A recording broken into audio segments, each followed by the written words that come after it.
Now exercise 6.1 of class 9th। Question number 1 है exercise 6.1 का। In figure 6.13 lines A B and C D intersect at O. A B और C D दो lines हैं, intersect करती हैं O पे। A O C and B O E is equal to 70 degree और B O D is equal to 40 degree. Find the B O E and reflex angle of C O ई। ठीक है, अब इसमें आप figure में देख सकते हो ए ओ सी और 3 एंगल्स हैं जो कि ए ओ ई आपको एक स्ट्रेट लाइन गिवन है। ठीक है, ए बी और सी डी दो इंटरसेक्ट कर रही है लाइनें ओ पर। तो जो ए ओ बी या ए बी जो लाइन है वो एक स्ट्रेट लाइन है। स्ट्रेट लाइन का मतलब है उस पर बनने वाले जो एंगल्स का सम है वो 180 डिग्री का होगा। यहाँ पर हमें 2 एंगल्स का सम दे रखा है, तीसरे का नहीं दे रखा। तो जब हमें ये पता है कि ये तीनों एक ही स्ट्रेट लाइन के ऊपर है तो इसका मतलब उसका उन तीनों एंगल्स का सम 180 डिग्री है। तो हम यहाँ पर लिखेंगे angle A O C plus angle C O E plus angle E O B is equal to 180 degree. ठीक है, ये हमें पता है क्योंकि वो ए बी एंगल पर बना हुआ है। अब इसमें जो हमें इंफॉर्मेशन गिवन है उसमें ये पता है हमें कि एंगल ए ओ सी और ई ओ बी दोनों मिलाकर हमारे पास में 70 डिग्री का एंगल बनता है। तो हम क्या करेंगे, इनको कंबाइन कर देते हैं। Angle A O C plus angle E O B plus angle C O E is equal to 180 degree. अब इन दोनों का सम क्या है, 70 डिग्री है, हमें गिवन है ये।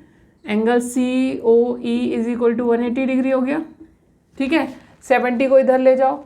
Angle C O E is equal to 180 degree minus 70 degree, तो ये कितना हो गया 110 डिग्री। आपके पास में एंगल सी ओ ई की वैल्यू आ गई। ठीक है, यहाँ पर आपको पूछा क्या है, reflex of C O E. Reflex of C O E क्या होता है?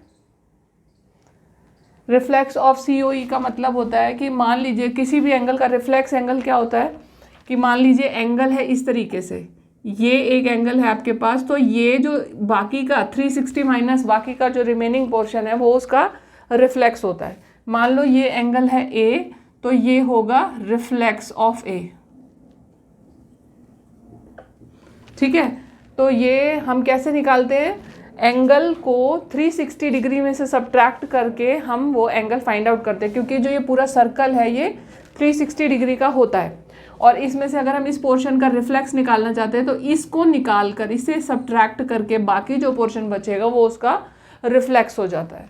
तो सी ओ ई का रिफ्लेक्स क्या होगा, reflex C O E is equal to 360 minus 110 degree.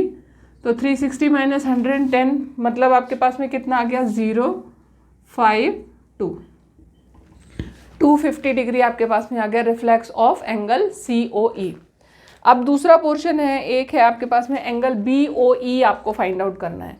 Angle B O E find out करने के लिए बी ओ डी आपको दे रखा है 40 डिग्री। देखो जैसे हमने पहले किया कि जो ए बी एक स्ट्रेट लाइन थी, स्ट्रेट लाइन पर आने वाले तीनों एंगल का सम जो है वो 180 डिग्री था।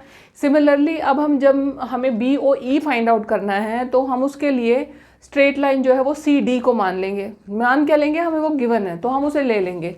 तो एंगल जो है वो जो लाइन है सी डी उसके ऊपर आने वाले तीनों एंगल्स का सम जो है वो हमारे पास में 180 डिग्री हो जाएगा। तो हम इसमें फिर वही चीज़ अप्लाई करेंगे। यहाँ पर हमें एंगल सी ओ ई की वैल्यू पता है, वो हमने यहाँ से फाइंड आउट कर ली है।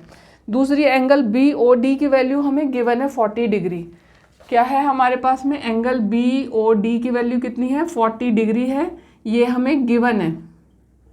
ठीक है, तो हमें फाइंड आउट करना है एंगल बी ओ ई। अब अगर सी डी एक स्ट्रेट लाइन है, सी डी एक स्ट्रेट लाइन है, इस स्ट्रेट लाइन पे बनने वाले एंगल्स का सम 180 डिग्री होगा। ठीक है, तो angle C O E plus angle E O B plus angle B O D is equal to 180 degree. कैसे, ये क्योंकि एक स्ट्रेट लाइन है। ठीक है, अब हमें निकालना क्या है, फाइंड आउट हमें करना है B O E.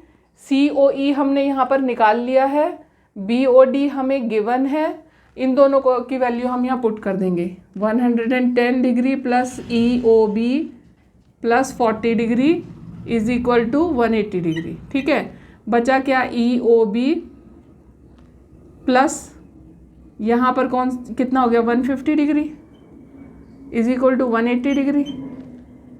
EOB is equal to 180 minus 150 is equal to 30 degree answer आ जाएगा आपके पास में। तो ये हो गया आपका क्वेश्चन नंबर 1।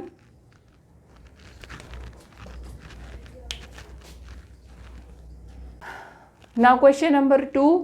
क्वेश्चन नंबर 2 में गिवन है lines X and Y, XY and MN intersect at O। दो लाइन है XY MN पे इंटरसेक्ट कर रही हैं और उसमें अगर POY एक एंगल आपको गिवन है 90 डिग्री का और दूसरी तरफ का जो पोर्शन है वो है A/B, वो उसमें आपको रेशियो दे रखी है A/B की 2:3। हमें फाइंड आउट करना है C।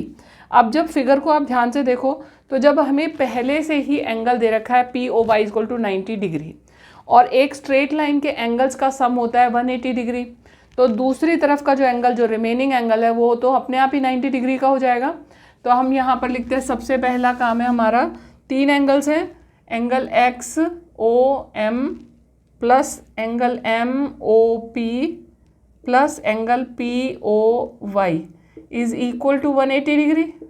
ठीक है, ये 90 डिग्री का है, हमें गिवन है XOM plus MOP plus 90 is equal to 180 degree.